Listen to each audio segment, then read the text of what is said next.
Alors que la famille est souvent, on l'espère, un lieu où l'enfant grandit, couvé, protégé au milieu des siens, l'école apparaît comme le premier lieu de sociabilité et d'ouverture sur un monde plus large.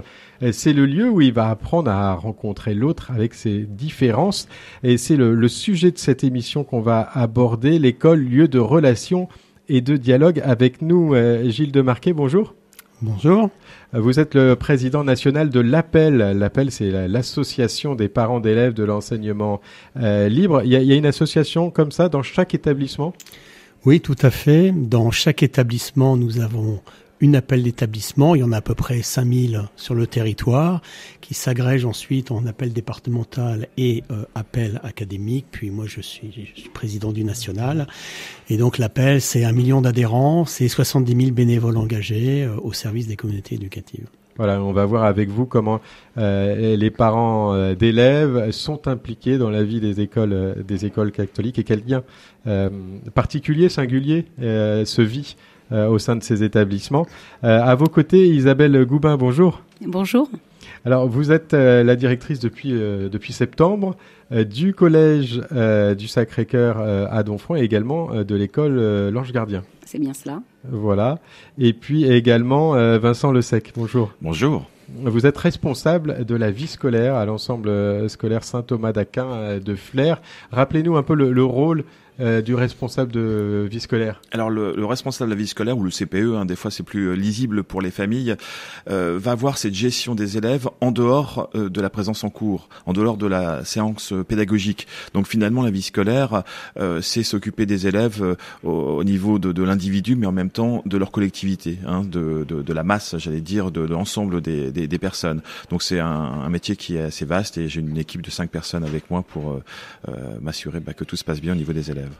Alors l'école est parfois perçue comme un lieu clos et d'ailleurs on ne rentre pas dans une école comme on rentre dans un moulin. Il y a des règles, il y a un côté sanctuarisé à l'école et pourtant l'école elle doit dialoguer avec l'extérieur. Je l'ai dit tout à l'heure, ne serait-ce qu'avec les parents qui restent, et ça c'est très important dans l'enseignement catholique, les premiers éducateurs de leurs enfants.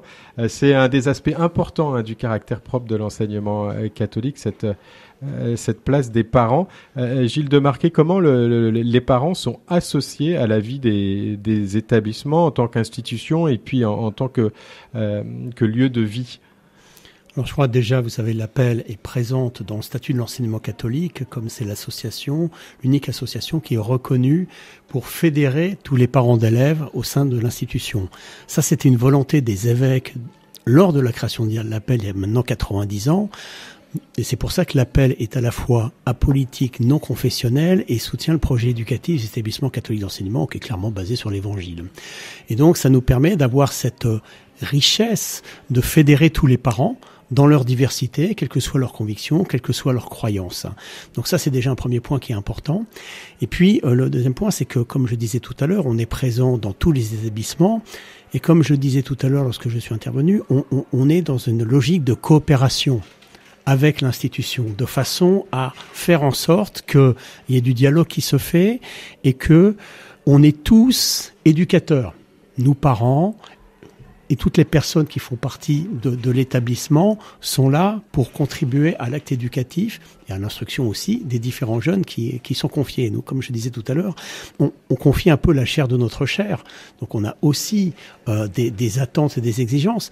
Mais bien évidemment, tout ceci doit se faire en bonne intelligence avec l'institution et on essaie de dialoguer le mieux possible et de participer à la vie de la communauté éducative qui est quelque chose qui nous tient à cœur.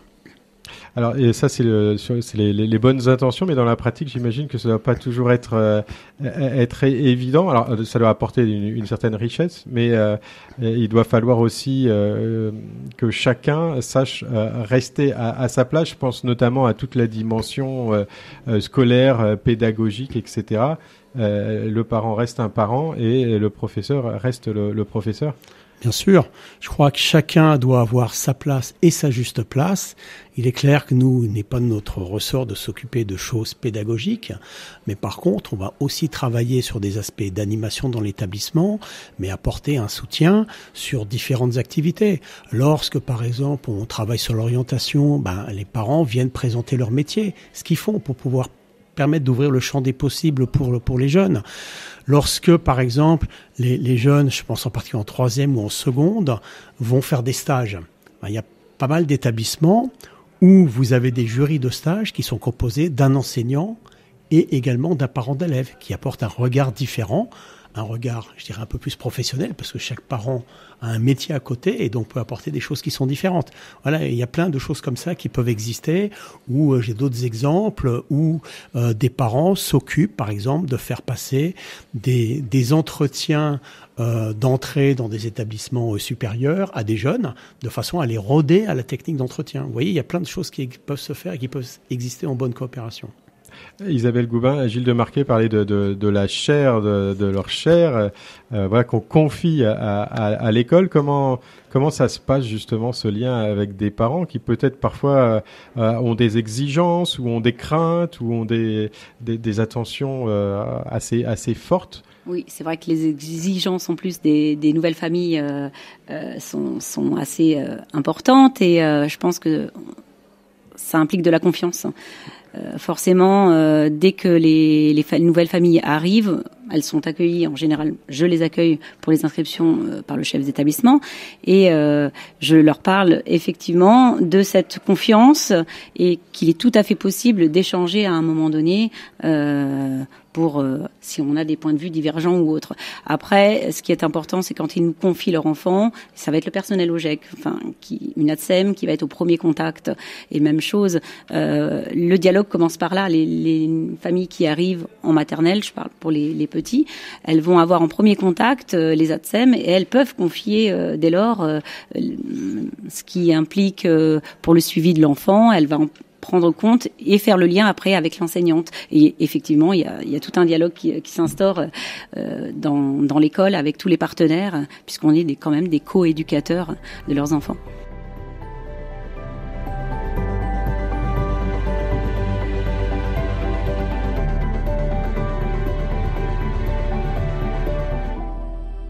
Vincent Le Sec, vous êtes responsable de la vie scolaire à Flers, à Saint-Thomas-d'Aquin. Vous accompagnez notamment les lycéens. Les lycéens, tout à fait. Voilà, on est à une période, à un âge où il y a beaucoup de choses qui se jouent. Beaucoup de choses qui sont parfois un peu inquiétantes pour les parents qui accompagnent ça. J'imagine que le lien avec les parents, il est aussi important. Il est très important en fait. C'est une question de confiance, comme on le disait tout à l'heure. Mais c'est vrai que il y a vraiment, avec les différents âges des enfants, le rôle du parent va changer. À la maternelle, primaire, on va l'accompagner presque dans la classe. Il va falloir dire aux parents non, c'est pas votre place ici. Laissez votre enfant même s'il pleure. Au collège, les parents sont un peu plus rares. Et au lycée, pour le coup, on aimerait bien les voir de temps en temps et on est obligé des fois de les appeler pour leur dire écoutez, venez, on va co-construire avec vous.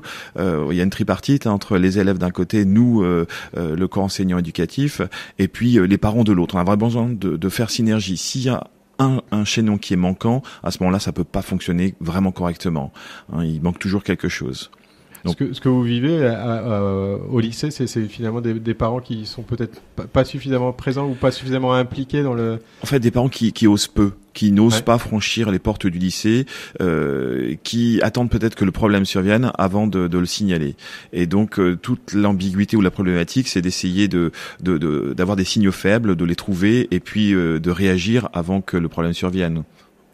La question de la relation, le pape François l'a défini en 4 points. Là, il y a la relation à soi-même, mieux se connaître. Il y a la relation aux autres. Il y a la relation à la planète, à la création, et puis il y a la relation au tout autre, à Dieu.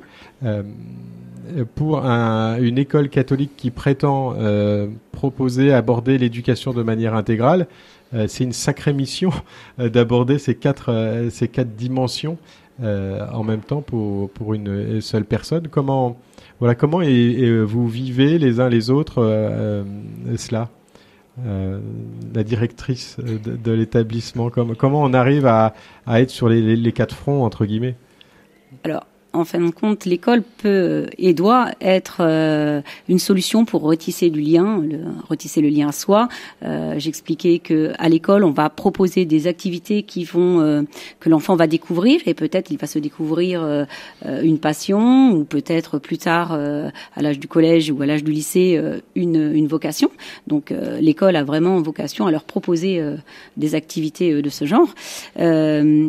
Pour tout ce qui est la relation à l'autre, il faut que dans nos nouvelles pédagogies, on ait des pédagogies coopératives, que l'enfant apprenne déjà à vivre avec l'autre, mais à apprendre de l'autre.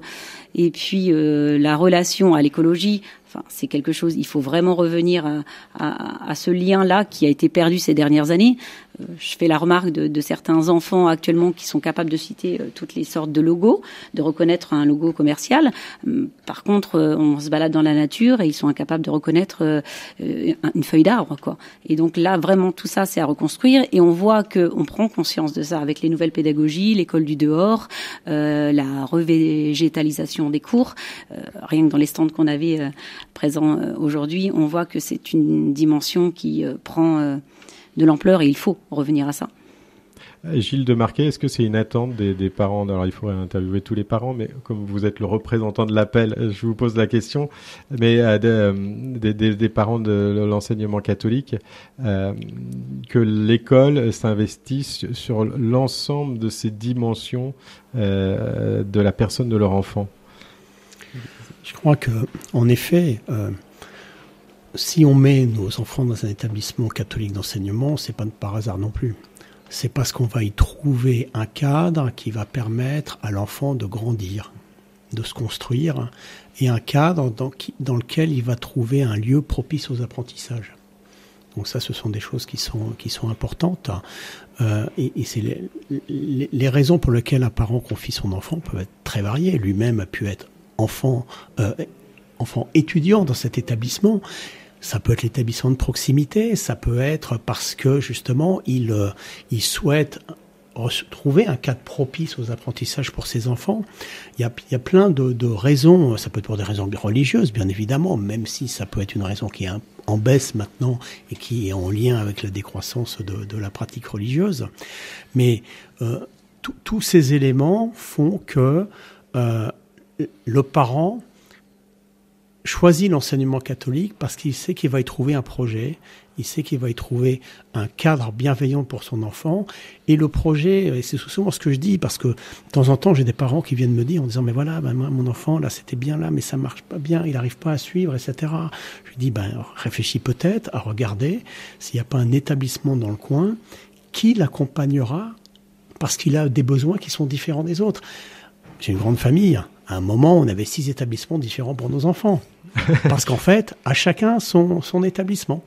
Donc, c'est peut-être compliqué en termes de logistique, mais après, quand on voit le résultat, on regrette pas d'avoir passé du temps sur la route.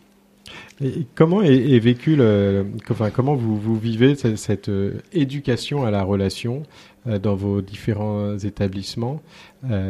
Sur quel levier vous jouez? Alors vous avez des élèves, Vincent Lesec, Isabelle Goubin, qui n'ont pas forcément le même âge, donc j'imagine qu'on adapte aussi ces questions. Mais voilà, sur quel levier vous jouez pour éduquer les enfants, en tout cas les accompagner dans une approche, dans une relation juste et saine? Alors, on a différents leviers. On essaye déjà de les inclure le plus possible dans des instances quand ils le veulent bien. La formation des délégués élèves, les délégués E3D, on a des délégués également à la sécurité. On a plein d'instances dans l'établissement qui permettent d'avoir un rôle et un rôle actif. Hein, c'est pas des plantes vertes.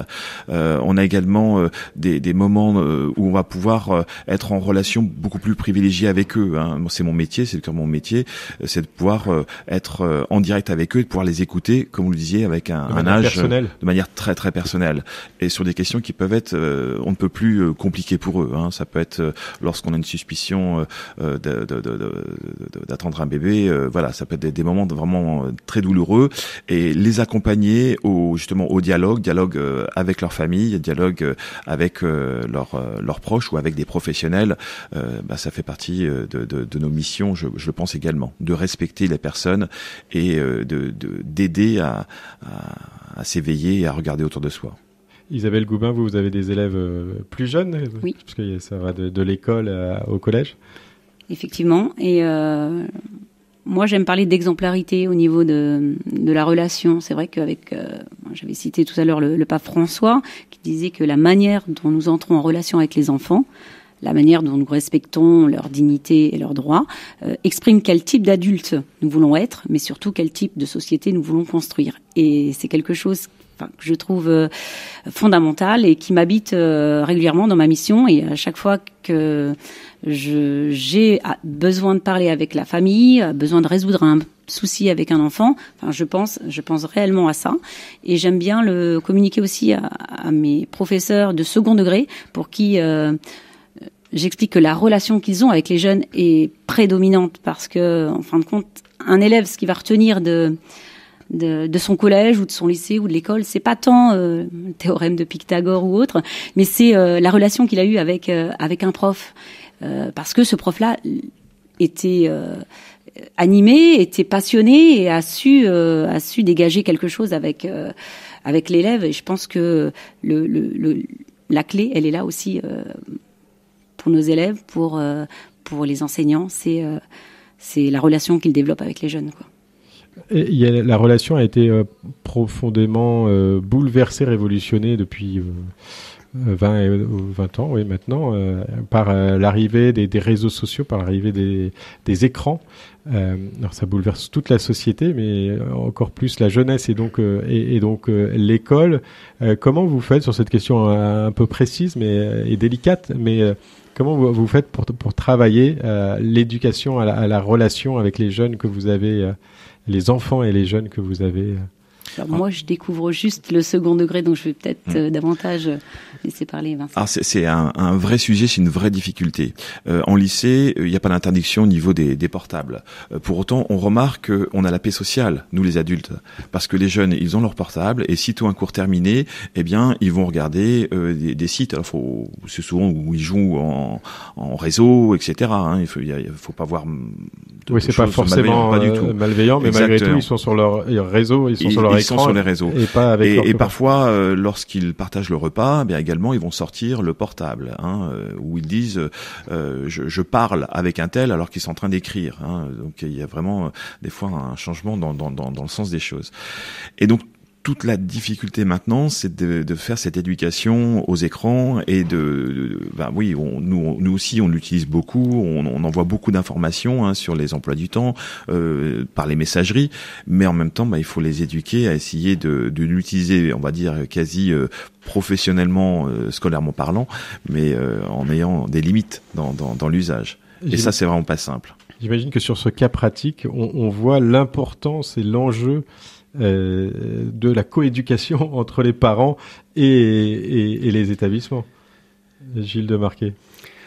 C'est clair. Sur ce sujet-là, c'est vrai que maintenant les écrans sont présents partout. Est-ce que c'est un bien, est-ce que c'est un mal? C'est pas à moi de me prononcer. Maintenant, il faut toujours avoir un usage raisonné. Mais parfois, je me dis, je sais que par rapport à mes propres enfants, je suis pas forcément un bon exemple. Donc, il faut aussi que nous parents fassions attention à la manière. On revient à l'exemplarité et à être aussi exemplaire dans l'usage de nos portables quand on est avec eux. Hein. Mais c'est vrai que ça permet beaucoup de choses.